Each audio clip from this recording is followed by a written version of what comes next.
Hello everyone, welcome to the Hard Reset channel, and today I'm going to show you how to enable or disable subject recognition in AF on the SONY ZV-1F camera.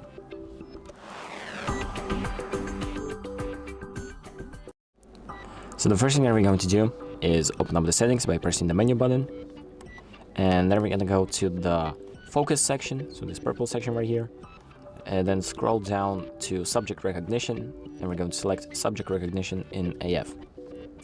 So here we can enable or disable this option, and what this option basically does is when it recognizes some sort of subject like a human or an animal, or it could be like even a plant, something like that, it's going to try to make that the main point of your photo. So like it's going to focus on it and to do other stuff like that to make the photo focus on the subject. So just select the option that you want, and once you've done that, you can just exit out the settings and your options will be saved automatically. So that's about it.